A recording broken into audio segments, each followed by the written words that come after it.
bom, tua misericórdia é pra sempre.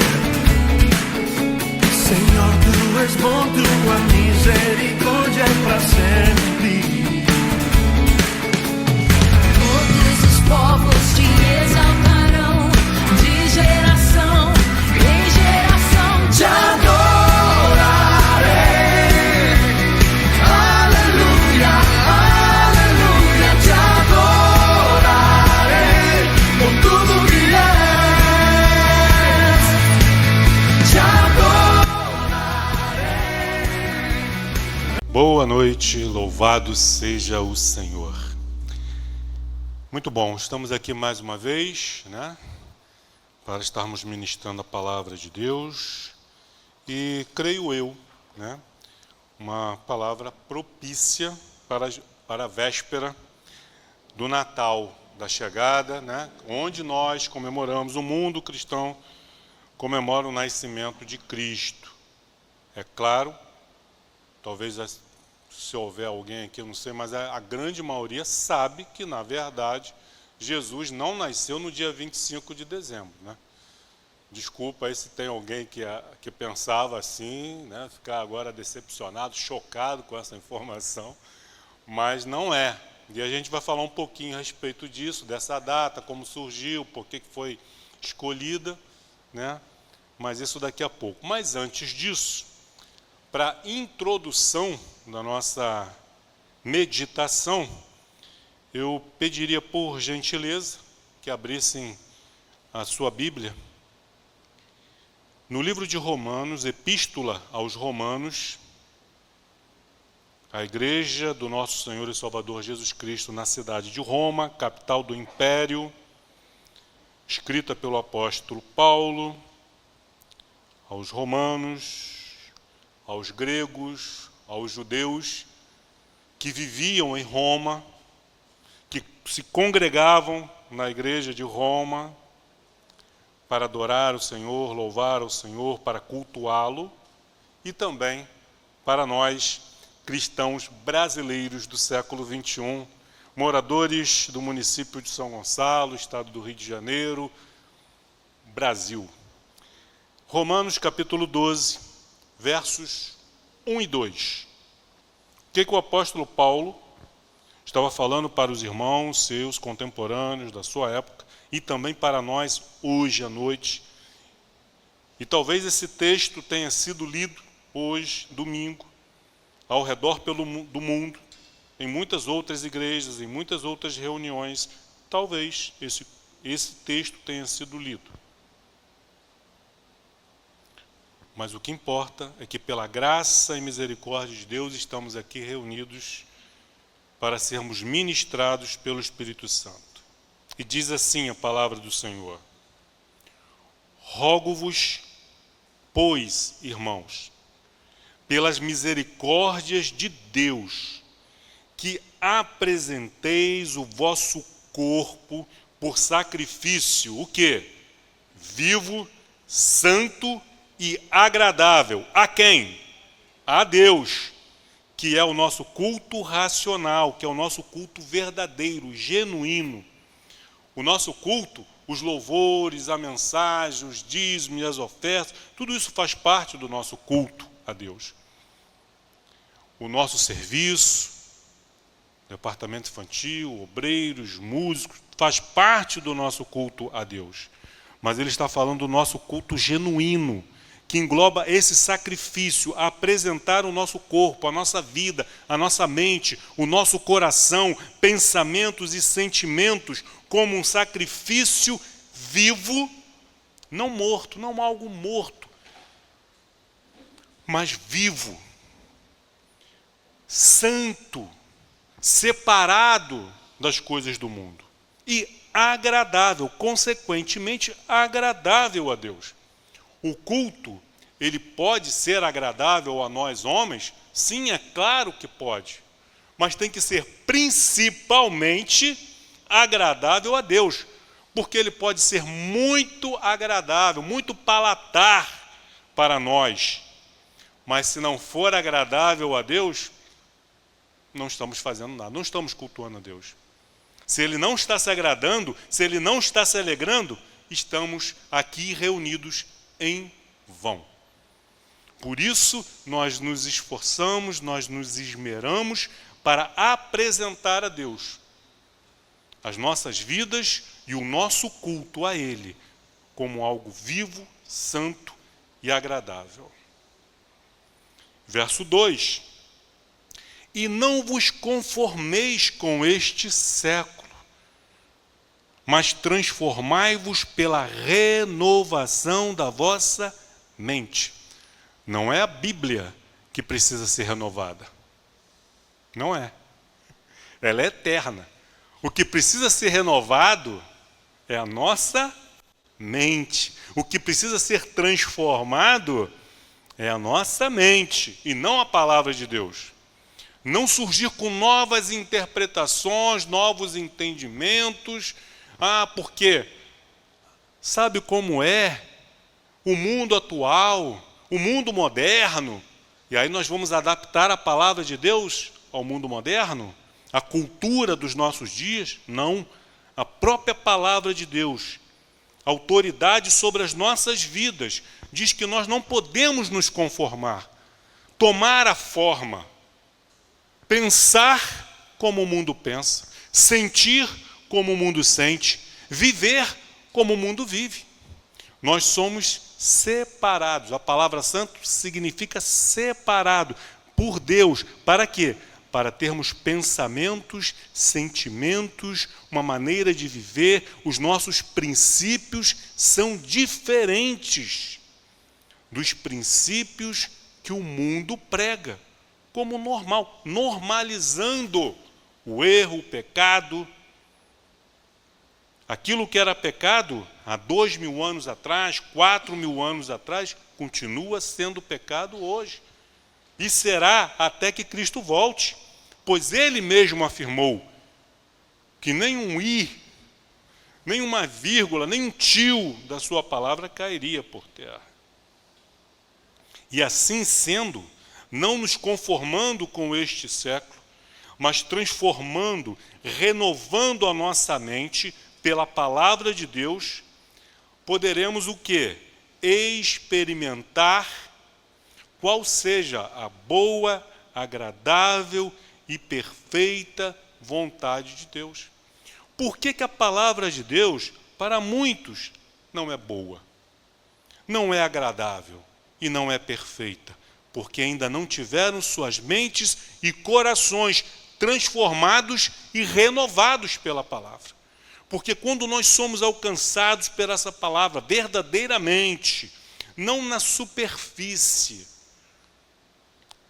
mas no mais íntimo do nosso ser, da nossa alma, e somos verdadeiramente transformados, nós sentimos prazer em cumprir com a vontade do Senhor.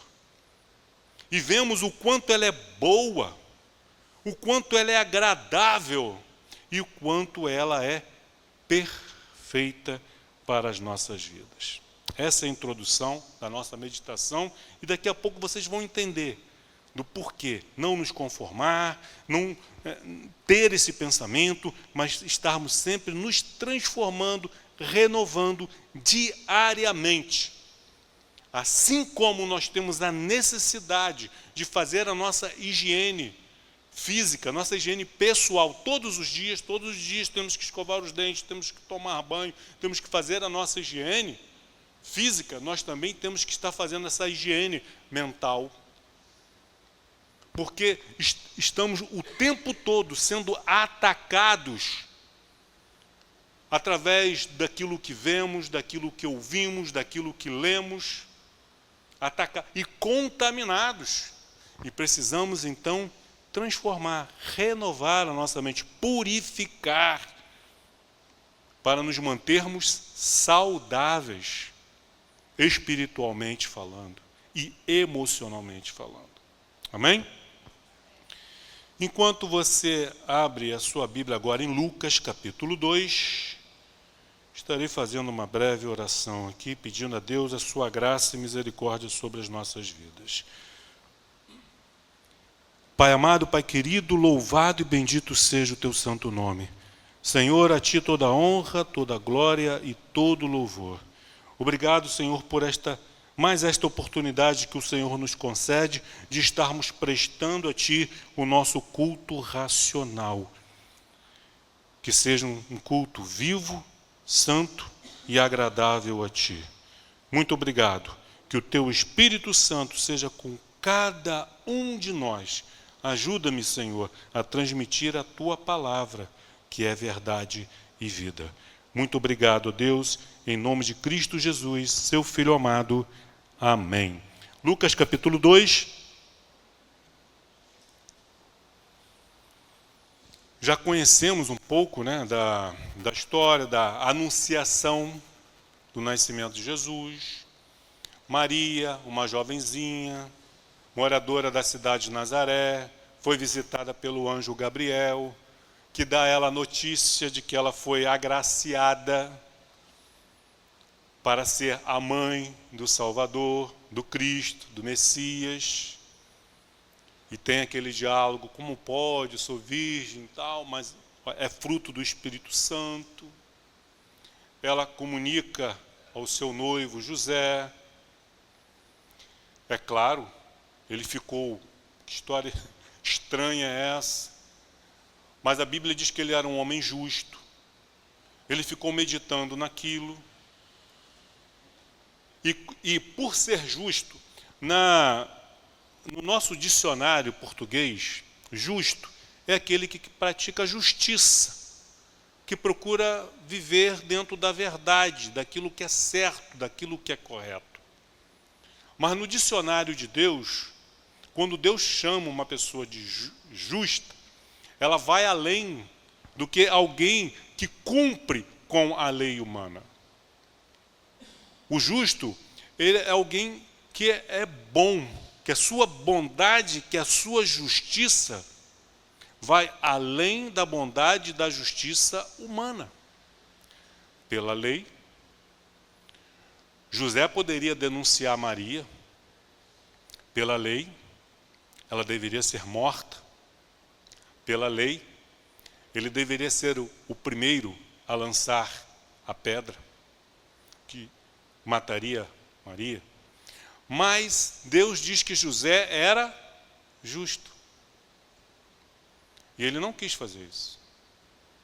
Ele pensou, se Maria errou comigo, eu não serei o acusador, eu não tenho coragem, porque o justo, aos olhos de Deus, é alguém também misericordioso e gracioso. Não é porque a lei me dá o direito de fazer que eu vou fazer. Estão entendendo? Então ele abriu mão. E pensou o quê? Diz Mateus, que ele pensou deixar Maria secretamente. Ele simplesmente iria abandoná-la, iria embora. Estaria comprometendo ele a sua reputação. Quem ficaria mal falado seria ele. Tipo, engravidou a noiva e não assumiu a criança. Imagina o falatório em Nazaré. Que coisa, quem diria? O que José fez com Maria? Ela ficaria mal falada também, mas não seria morta. José, por ser justo, pensou, vou entregar essa causa nas mãos de Deus. Eu não vou me meter nisso. Vão falar mal de mim, vão me apedrejar moralmente, mas que seja. E enquanto meditava, foi visitado pelo anjo do Senhor em sonho, que o informou, trouxe a palavra, a revelação. Não temas tomar Maria como sua esposa, porque o que nela foi gerado é do Espírito Santo. E aí ele resolve e assume Maria como sua esposa. Pois bem, isso a nível aqui de introdução para nós chegarmos no capítulo 2.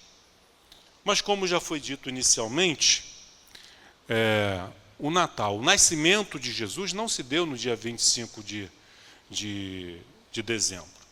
Essa data foi escolhida pelo Império Romano, pelo César Constantino, que, segundo a história, foi o primeiro César a assumir a religião cristã, de se professar um cristão, um crente em Cristo Jesus.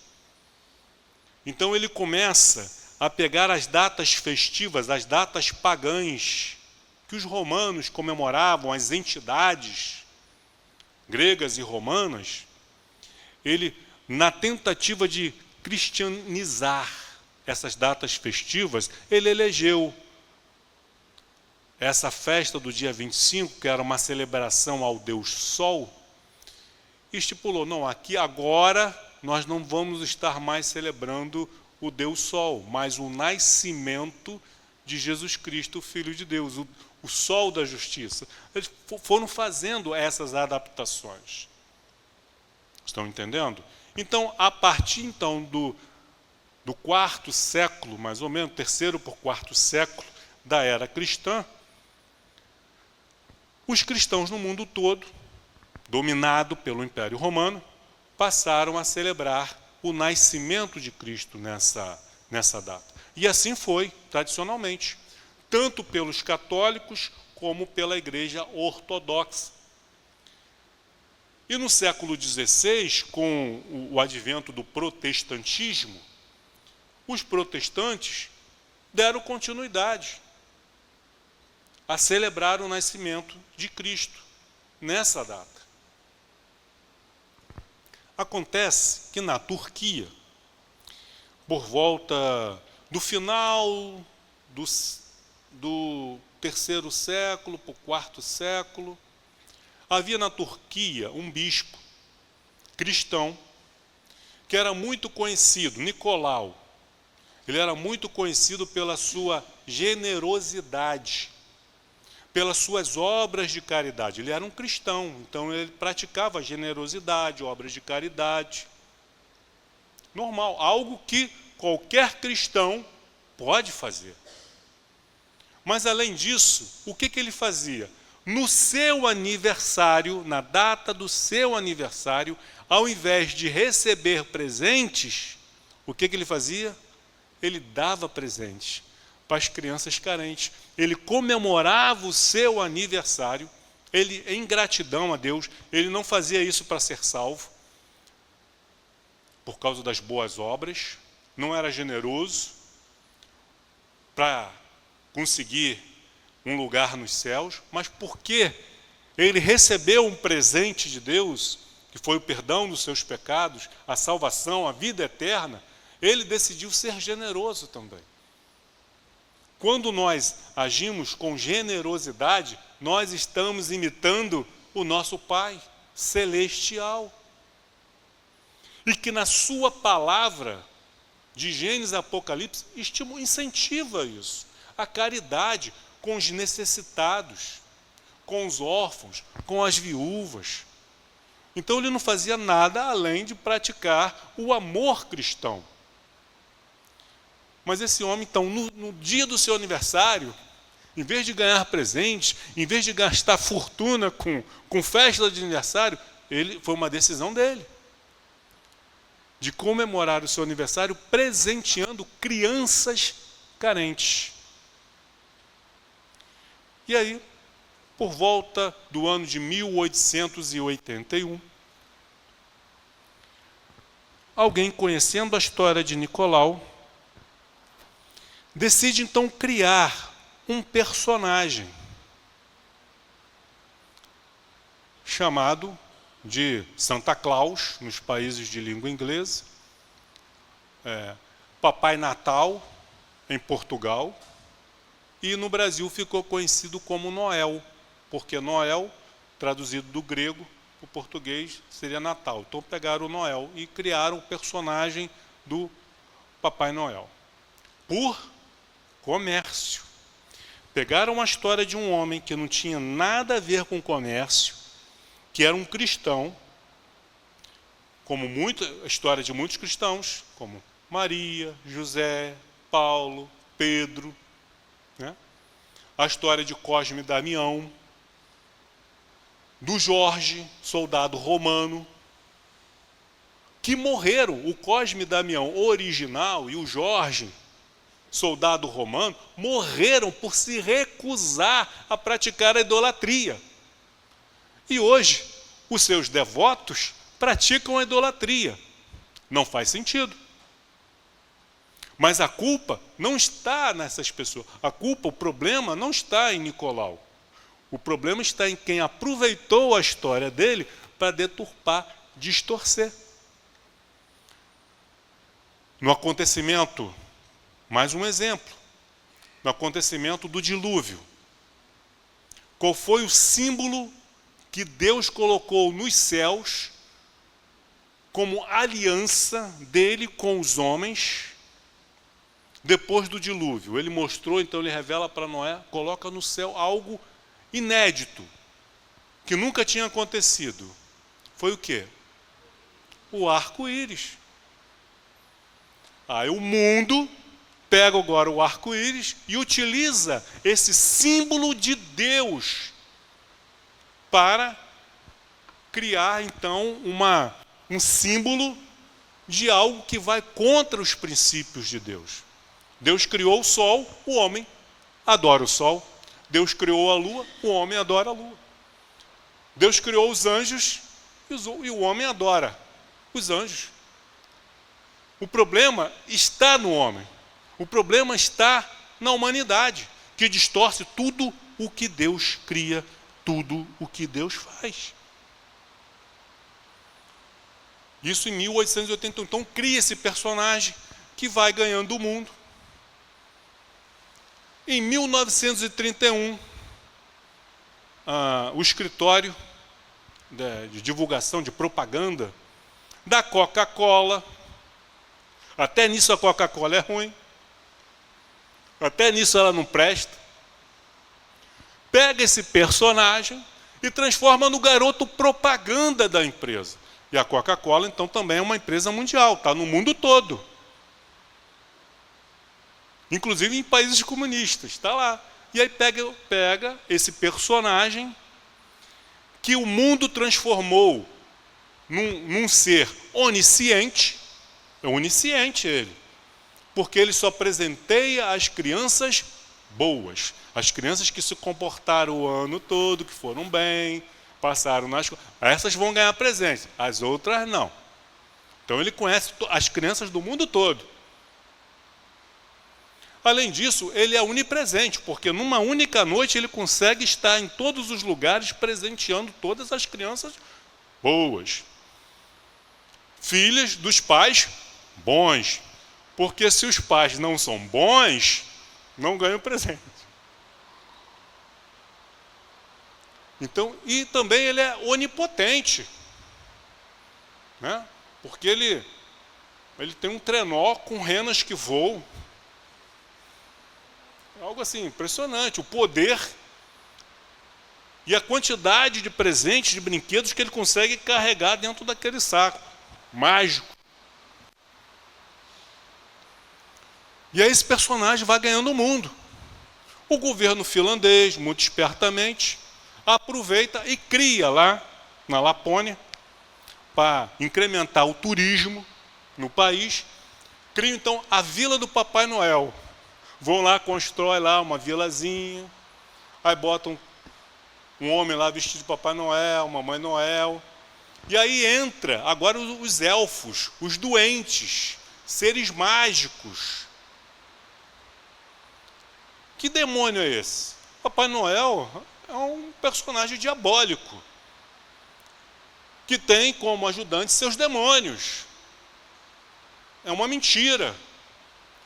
E que os nossos avós, os nossos pais, sem sabedoria, nos inculcava isso desde pequeno. Olha, Papai Noel, se você não se comportar, não vai ganhar presente de Papai Noel. Aquela coisa fantasiosa, mentirosa. De querer ensinar para os filhos, enganando os filhos. Então, esse personagem aí, que ganhou de fato, hoje ele ganhou destaque, né? Não se fala mais, a gente fala de Natal, Mas Natal, quando você fala de Natal, qual é a pessoa, qual é o personagem que vem à mente? Não é Jesus. Não é o bispo Nicolau, cristão, que praticava a caridade. Não é. Mas o Papai Noel. E nós vemos, as cidades turísticas se preparam para incrementar, para atrair turista. Né? Gramado está lindo. As cidades aqui serranas do Rio, Teresópolis, Petrópolis, se enfeitam. Faz aquelas árvores gigantescas, todas iluminadas. Iluminam. Mas se formos nessas cidades, nesses lugares, é bonito. A verdade é, o mundo sabe fazer coisas bonitas para nos atrair, para nos enganar. Por isso eu li Romanos 12, para nós não nos conformarmos, mas nos transformarmos pela renovação do nosso entendimento. E tem aqueles desfiles, e passa Papai Noel, e passa a fada, e passa duende, e passa todo mundo. Mas cadê Jesus? A igreja do Senhor Jesus Cristo não pode entrar nesse modismo. Não podemos entrar nisso. Eu não vou entrar na discussão. Olha, eu não vejo problema. É feriado, não é? Então vamos aproveitar esse feriado para cultuar a Deus. Vamos celebrar a Deus. Vamos nos reunir e pensar, trazer à nossa mente o porquê que Deus se esvaziou da sua glória, se fez homem e nasceu, viveu, cresceu e morreu por nós. A humanidade, recebeu de Deus o maior presente que você e eu poderíamos receber.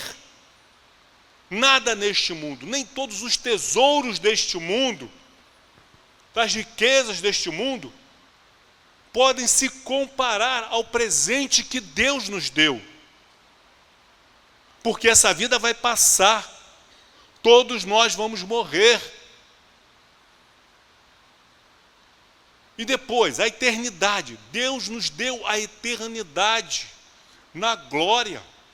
E não há nada que os nossos corações e as nossas mentes transformadas, renovadas, podem desejar, podem almejar. Lucas capítulo 2.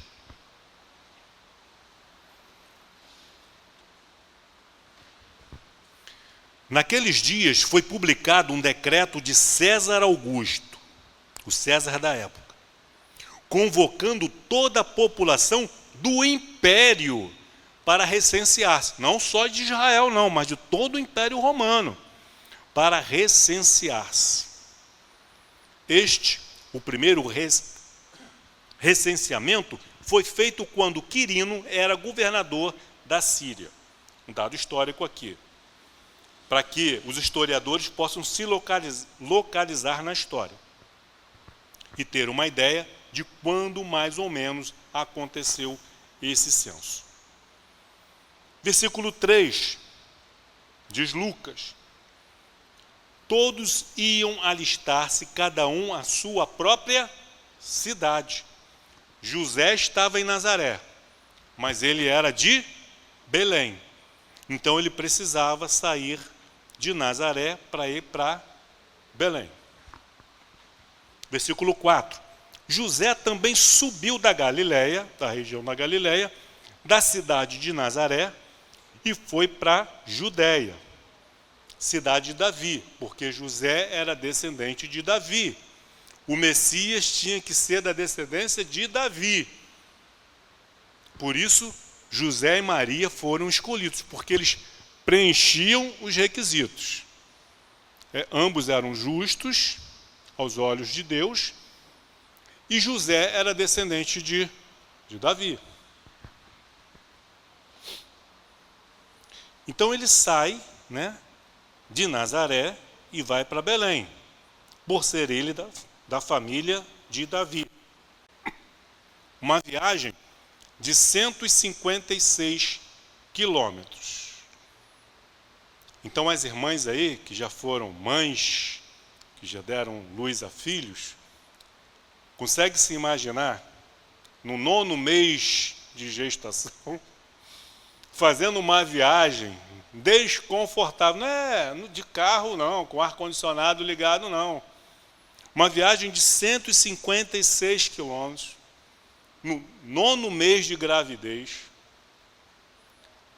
Não foi porque Maria foi escolhida para ser a mãe de Jesus que ela teve vida boa e fácil, não.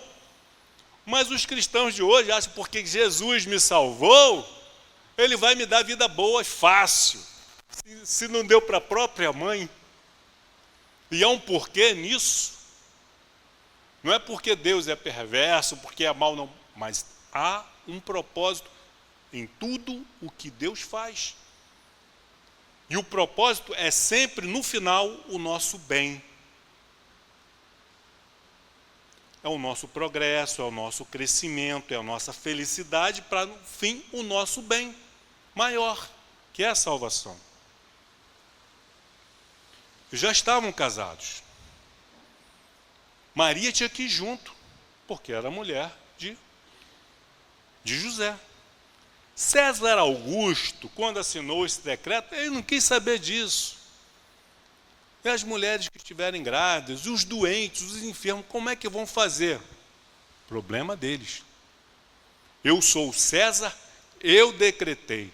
Mal sabia ele que esse decreto, por trás desse decreto, estava a mão de Deus, estava a direção de Deus. Porque se não fosse por esse decreto, o que não poderia acontecer de maneira alguma, mas se não fosse esse decreto, teoricamente, Jesus não teria nascido em Belém, teria nascido em Nazaré, e a palavra de Deus não iria se cumprir. Então, queridos, a primeira coisa que eu queria destacar aqui também agora, nesse capítulo 2 de Lucas, não importa quem é o César, não importa quem está governando, não importa quem é que está lá sentado na cadeira presidencial, nos tribunais, os ministros, eles pensam que são eles que mandam, mas não são. É Deus quem manda, é Deus quem determina, e há um porquê em cada coisa, em cada justiça, em cada injustiça que sofremos, há um porquê. Há uma permissão de Deus. Maria se submeteu, José fizeram essa viagem. Eu fiz mais ou menos, eu procurei 156, é como daqui para Macaé, como daqui de Alcântara para Macaé. Na ilustração, bota Maria sentada no lombozinho de um jumento. Ainda que tivesse sido no lombo de jumento, não sabemos, pode ter sido, ainda que fosse. Para uma mulher no 9º mês de gestação, foi sofrido, não foi? Corria o risco de ter o filho no meio do caminho. Mas foram. E chegaram lá. Por que Jesus não nasceu no meio do caminho? Porque não era para nascer no meio do caminho, era para nascer em Belém.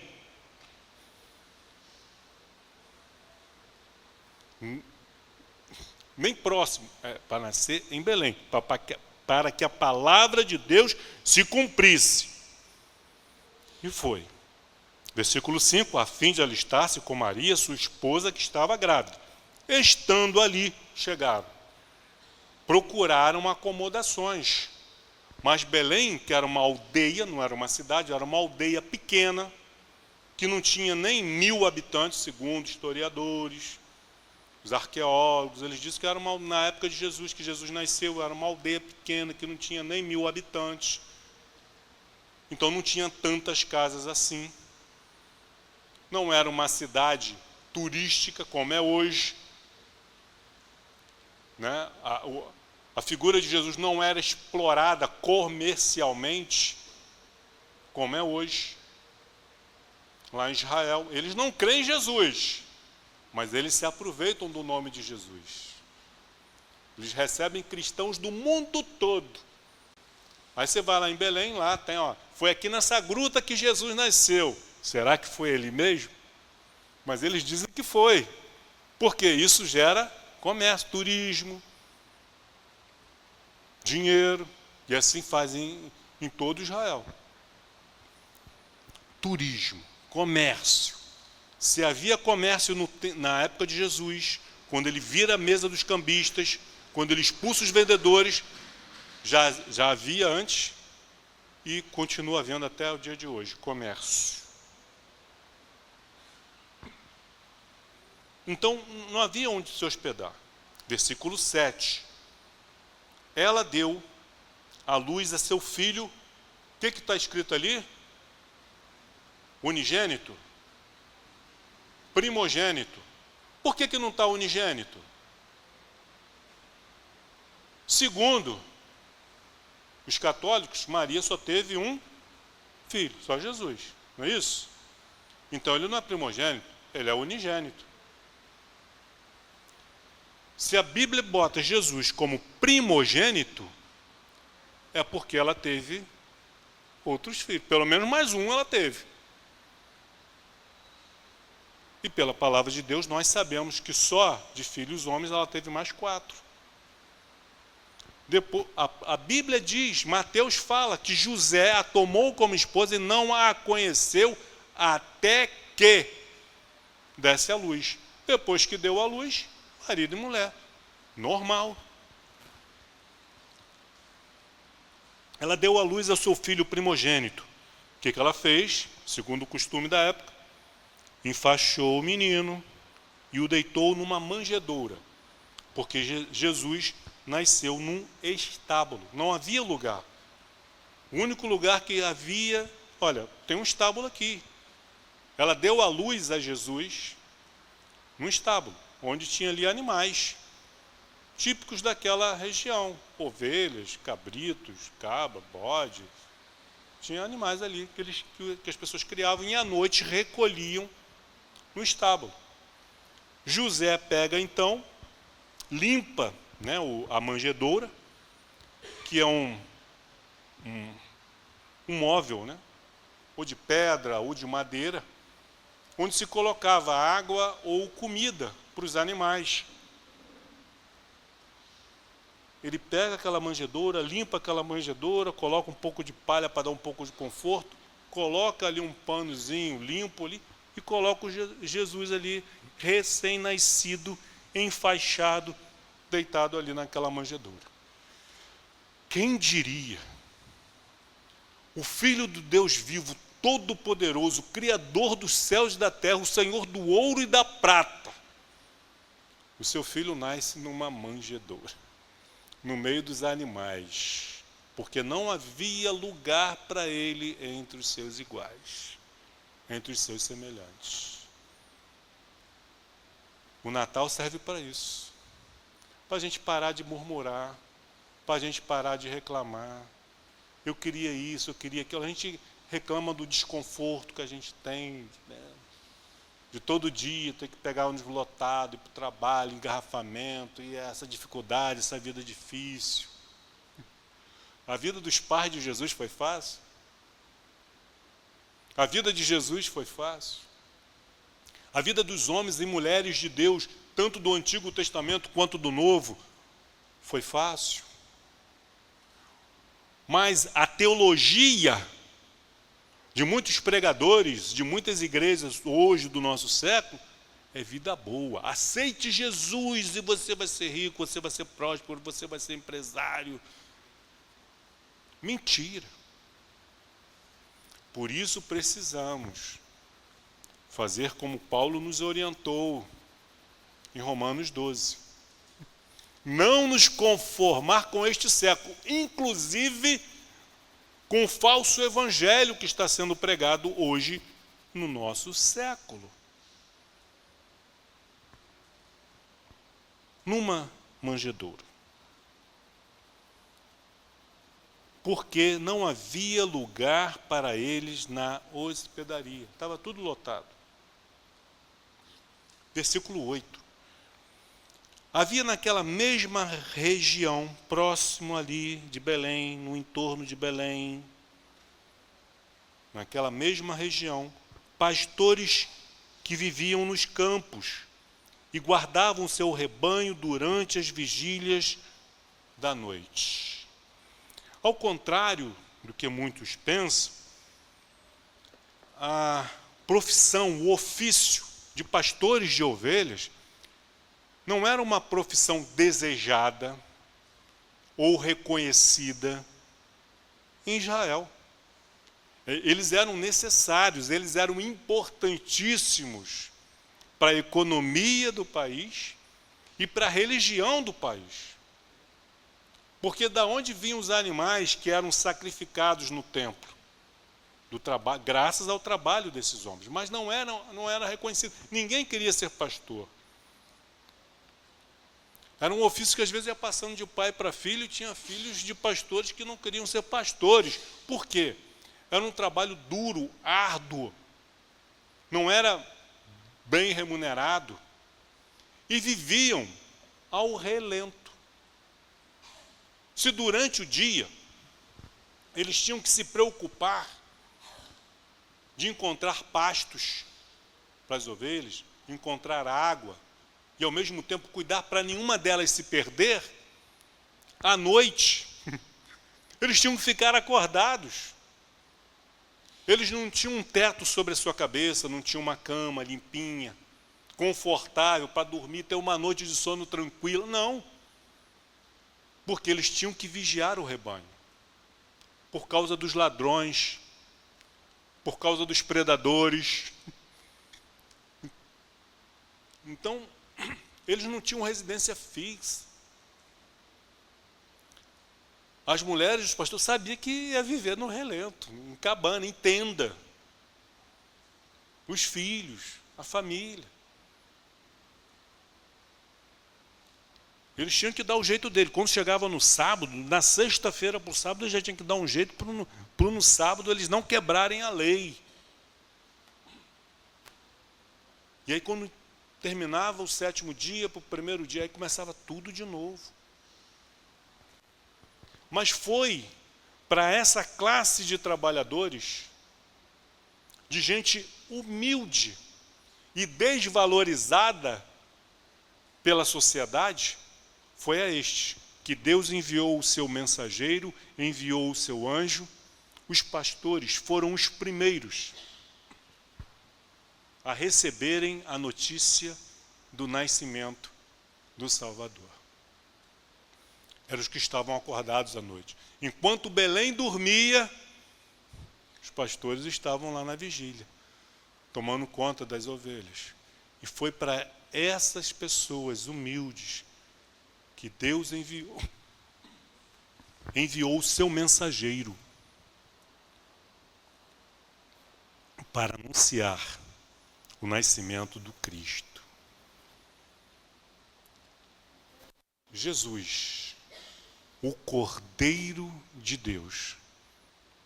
Aonde que os cordeiros nasciam? Nos estábulos. Então o Cordeiro de Deus nasceu no estábulo.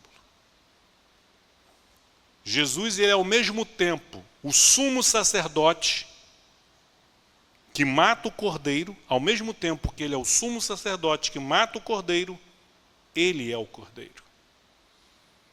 Ao mesmo tempo que ele é o rei soberano do universo, dos céus e da terra, ele é o servo mais humilde que lava os pés dos seus discípulos. E se ele é o cordeiro, ninguém melhor para receber a notícia do nascimento do Cordeiro de Jesus, do Cordeiro de Deus, do que pastores.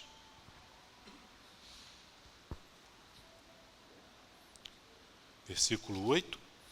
Havia naquela mesma região pastores que viviam nos campos e guardavam o seu rebanho durante as vigílias da noite.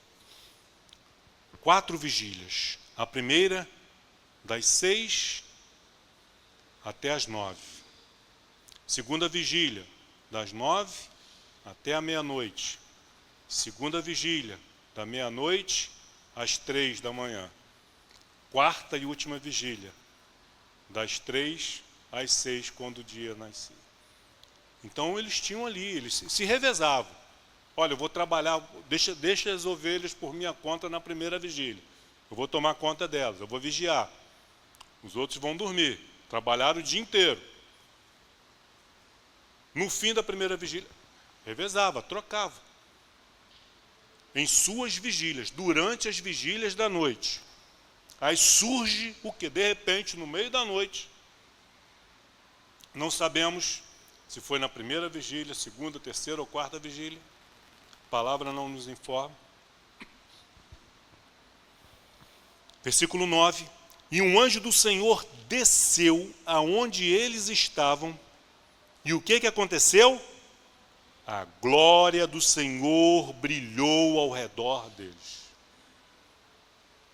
Os anjos, seres espirituais, criados por Deus, poderosíssimos, mas eles não fazem nada sem o mandato, sem a determinação de Deus. Se esse anjo do Senhor desceu aonde os pastores estavam para anunciar o nascimento de Cristo, esse anjo estava em obediência a Deus. Não foi uma brilhante ideia que ele teve. Vou lá, está vendo aqueles pastores? Eu vou lá anunciar que Jesus nasceu, e foi. Não. Se ele foi porque Deus mandou. E o significado da palavra anjo, no grego, ângelos, é mensageiro. É isso. O que são os anjos? São os mensageiros. Nós vemos na palavra de Deus, sempre que os anjos falou com Abraão, falou com Isaac, Jacó, falou com os profetas, eles levavam o que com eles? Uma mensagem de Deus, não uma mensagem deles, mas uma mensagem de Deus. Eles eram os mensageiros, eram os arautos. E por isso que em Apocalipse, os pastores das igrejas, das 7 igrejas do Apocalipse, são descritos como mensageiros. Por que os pastores nada são além de quê? Mensageiros de Deus, transmitindo a mensagem de Deus, não a deles, não a mensagem da denominação, não da doutrina que eles seguem, mas a mensagem de Deus. E quando nós trazemos um anjo, um homem, ele leva a mensagem de Deus, a glória do Senhor se manifesta. A glória de Deus se revela. Esse anjo lhe disse, versículo 9. E a glória do Senhor brilhou ao redor deles, e ficaram tomados de quê? Grande temor. Eles sentiram o mesmo temor que Isaías e Ezequiel sentiram quando viram o Senhor. Qualquer um de nós aqui, você que está sentado aí nessa cadeira, eu que estou aqui em pé, se houver uma manifestação de Deus aqui nesse momento, todo mundo vai tremer, vai ficar com medo. Ou você acha que não vai? Vamos ficar com medo, sim. Muitas vezes Deus se manifestou para Israel durante os seus 40 anos que peregrinaram pelo deserto e trouxe uma palavra boa, abençoadora. Houve palavras duras, palavras de condenação. Então eles temeram, ficaram com medo, porque eles não sabiam o que isso significava. Ficaram tomados de temor. Por quê? Eram pecadores como nós, como você e eu. E aí o anjo, versículo 10, o anjo, porém, lhes disse: não temais, eis aqui vos trago boa nova de grande alegria. Não é uma boa nova. Olha, o teu salário vai dobrar. Seria de grande alegria para muitos aqui, com certeza. Mas é de grande alegria porque não é de algo, porque o salário pode dobrar hoje e você ser demitido daqui a 3, 6 meses. Mas essa grande alegria aqui revelada pelo anjo não é algo somente para agora, para hoje, mas para toda a eternidade. É algo que ninguém pode tirar de você, pode te roubar. A ferrugem não come, o ladrão não escava e não rouba. Não tem como. Por isso que é de grande alegria, boa nova, de grande alegria, que será não somente para vocês, mas para todo o povo. É que hoje nos nasceu, vos nasceu. Quem precisava de Salvador? Os anjos e os homens? Não. Quem precisava de salvação? Os homens. Jesus não nasceu, não veio ao mundo por causa dos anjos. Os anjos que permaneceram no seu estado original de santidade, de fidelidade a Deus, não precisavam de salvação. Permaneceram no seu estado original, fiéis a Deus. Os que pecaram não têm salvação. A salvação foi dada para os homens, para a humanidade. Por isso o anjo diz: eis que vos trago boa nova, trago para vocês. E diz assim, versículo 11, e que hoje vos nasceu. Nasceu para quem? Para vocês. Foi por vocês, foi por vocês, foi por mim, foi por você que está na sua casa nos acompanhando, foi por você, foi por cada um de nós que Jesus nasceu na cidade de Davi como Salvador. Para nos salvar do quê? Da condenação eterna, da escravidão que vivíamos, ou alguns ainda vivem, para nos libertar, para nos dar vida, para nos fazer novas criaturas. Vos nasceu na cidade de Davi o Salvador, que é o Cristo, o ungido do Senhor, o Messias do Senhor. E isto vos servirá de sinal. Como que nós vamos encontrar essa criança? O anjo deu uma dica. Lhes deu um sinal. Ele não deu o endereço, não deu o nome da rua, não deu o endereço. Ele deu um sinal, uma dica. Encontrareis uma criança envolta em faixas, deitada em manjedoura. Olha, a manjedoura era um móvel, um utensílio, que ficava onde? No estábulo. Então eles pensaram, bom, se tem manjedoura, se está numa manjedoura, vamos procurar nos estábulos de Belém. Quantos estábulos tinham em Belém naquela época? Não sabemos. Tinha alguns, talvez muitos. Não muitos, porque era uma aldeia pequena, mas tinha uma quantidade considerável. E o que eles fizeram? Diz o texto. Não, antes disso, né? Pulei aqui uma parte importante. Uma criança envolta em faixas e deitadas em manjedoura, que está num estábulo. E subitamente apareceu com o anjo uma multidão da milícia celestial, louvando a Deus e dizendo: glória a Deus nas maiores alturas, e paz na terra entre os homens a quem ele quer bem. A manjedoura aí. Nessa imagem não dá para ver bem, mas tem a sombra de uma cruz, porque ele nasceu para morrer por nós. Deus enviou o seu Filho para morrer, para ser sacrificado como oferta viva por causa dos nossos pecados. O Cordeiro de Deus que nos purifica de todo pecado através do seu sangue imaculado, puro, santo, justo.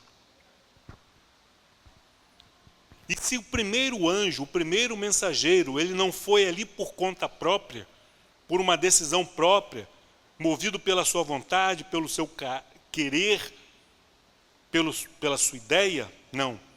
Esses outros anjos, essa milícia, essa multidão,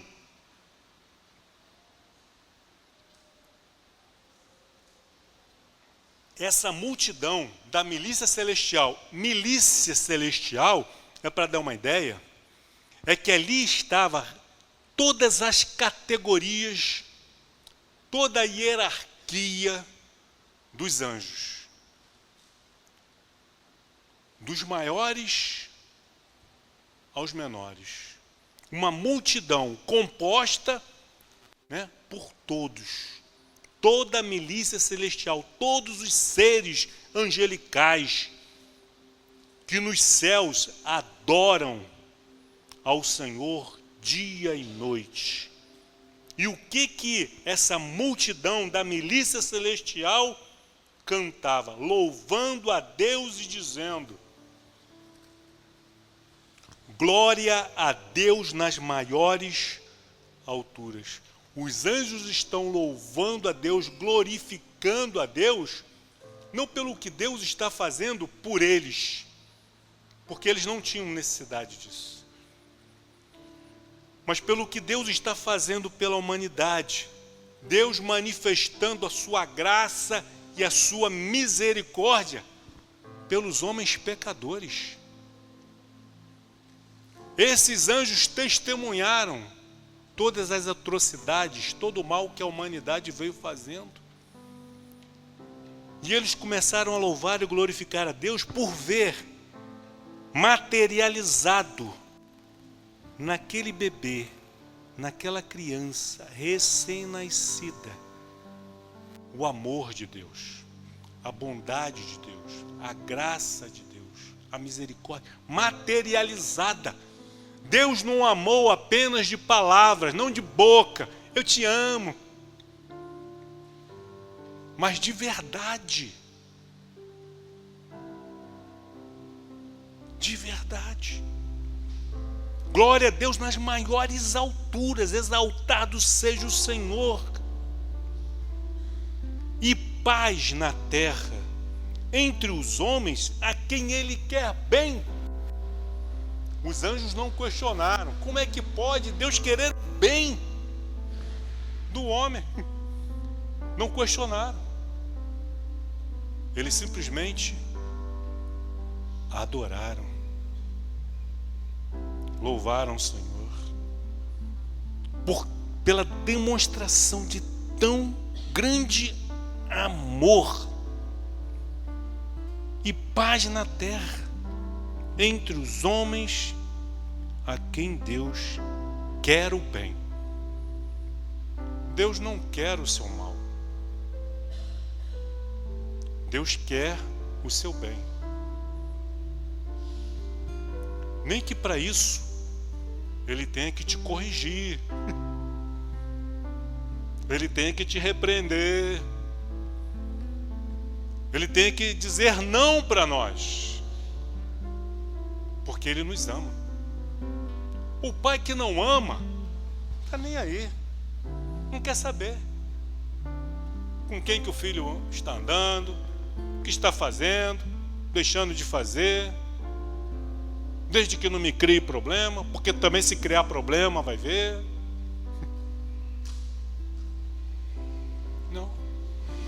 Deus se importa com você. Ainda que você ache que não. Por causa dos seus problemas, por causa das suas dificuldades. Maria podia ter pensado isso. Pô, se Deus me amasse, não teria feito eu sair lá de Nazaré, fazer essa viagem de 156 quilômetros até Belém, no 9º mês de gestação. E nós, por muito menos, murmuramos, reclamamos. Ah, é difícil servir a Deus. Difícil é morrer sem Jesus. E as dificuldades que nós enfrentamos é para o nosso bem. É para criar em nós músculos espirituais, nos tornarmos fortes para as batalhas. Os guerreiros, o treinamento de um guerreiro, de um soldado, é duro, não é duro? Mas o treinamento nenhum se compara ao campo de batalha. Porque nós somos humilhados. Cai na mão do inimigo para ver o que é humilhação. Aí você vai ver o que é humilhação. Reclamamos de Deus porque Ele nos corrige, Ele nos repreende, Ele nos castiga. Mas Ele faz isso porque nos ama, porque Ele quer o nosso bem. Aleluia!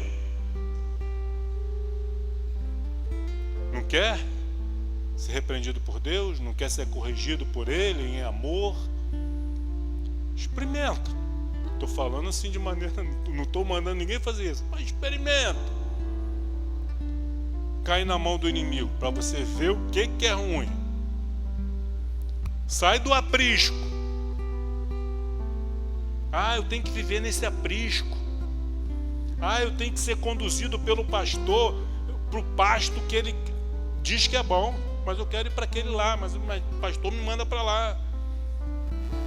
Eu quero experimentar de outras águas. Debaixo da orientação do bom pastor, estamos seguros. Ele vai nos defender, vai nos proteger dos ladrões, dos predadores. Como Jesus falou, o diabo está como um leão ao teu redor, buscando a quem possa tragar. Já viram aquelas imagens dos leões caçando nas savanas da África? Eles vão cercando. Fica ali, aquele grupo, cercando o rebanho ali.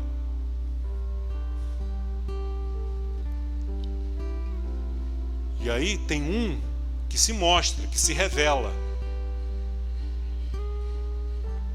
E aqueles animais não correm na outra direção, sem saber que lá já tem outros leões esperando por ele. Tem sempre um que está meio distraídozinho, né? O rebanho está ali reunido, tem sempre um que levanta a cabeça, olha para um lado, olha para o outro. Mas tem sempre um meio bobinho que foge ali e fica... E aí são esses os que dançam, que vira jantar dos leões. Glória a Deus nas maiores alturas e paz na terra entre os homens, a quem Ele quer bem. Aleluia. Pai amado, Pai querido, hoje, com o entendimento que nós temos do Teu amor, da Tua graça, da Tua bondade, da Tua misericórdia, nós conseguimos entender, nós conseguimos compreender o Teu amor. E sabemos que não somos dignos, não somos merecedores, mas que mesmo assim o Senhor nos amou e nos amou de tal forma que nos deu o Seu Filho unigênito, para morrer por todo aquele que nele crê. Senhor, perdoa os nossos pecados, perdoa as nossas murmurações, perdoa, Senhor, os nossos questionamentos do porquê dos dias difíceis. O Senhor enxerga o amanhã, o Senhor enxerga o depois, o que está além do horizonte. Nós não. Muito obrigado, Senhor. Que na próxima quarta-feira, dia 25 de dezembro, sendo ou não a data do seu aniversário, do seu nascimento, não importa, estaremos aqui, Senhor, para prestar a Ti o nosso culto racional, vivo, santo e agradável. Que a nossa vida, que o nosso respirar, que o nosso pensar, que o nosso sentir, que as nossas palavras, que as nossas ações, que as nossas atitudes sejam, Senhor, agradáveis a Ti. Que possamos, Senhor, fazer coro, nos unir a essa milícia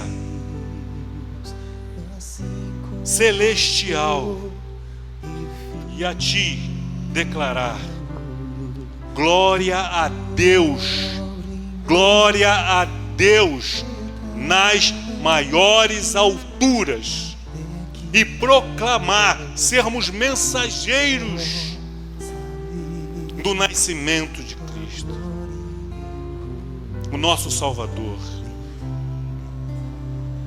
e dizer: e paz na terra aos homens a quem Ele quer bem. A Ti, Senhor, toda honra, toda glória e louvor. Tua palavra escondi, guardada no meu coração, pra eu não pecar contra Ti, Senhor. A Tua palavra escondi. Minhas vestes no sangue lavei. Minhas vestes no sangue lavei, E das suas águas, e das tuas águas bebi, pra ser uma oferta agradável a Ti. minha vida a Ti. Minha vida a Ti consagrei. Meus dons e talentos são pra Te servir. Meus dons preciosos são Teus. Não vejo razão da minha vida sem Ti. Tu és meu Senhor e meu Deus. Assim como o fogo refina o ouro, vem Tua obra em mim completar, até que o mundo possa ver Tua glória em meu rosto brilhar. Meus dons e talentos São pra Te servir. Meus dons preciosos são Teus. Não vejo razão. Não vejo razão da minha vida sem Ti. Tu és meu Senhor e meu Deus. Assim como o fogo refina o ouro, vem Sua obra em mim completar. Vem Sua obra em nós completar, Senhor.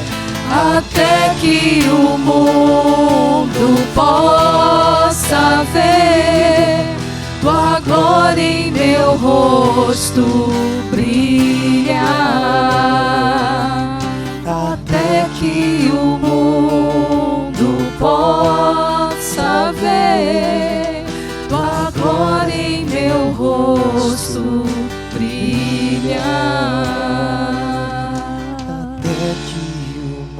vocês? Possa ver tua glória em meu rosto brilha. Amém. Senhor Jesus, nós queremos te agradecer por esse momento tão importante que ouvimos a sua palavra. Que neste Natal, Senhor, que o verdadeiro sentido que é a sua presença, o renascimento de Cristo Jesus, possa estar dentro de nós. Que esse nascer de Cristo dentro de nós revele a sua glória, revele a sua presença ao mundo que está sedento. Deus, leve-nos em paz, debaixo da sua paz, da sua segurança. Que o Senhor continue a nos guardar, assim como o Senhor nos trouxe, e que sejamos, Deus, agraciados por essa presença maravilhosa no decorrer dessa semana. Que o Senhor te abençoe e te guarde, em nome de Jesus.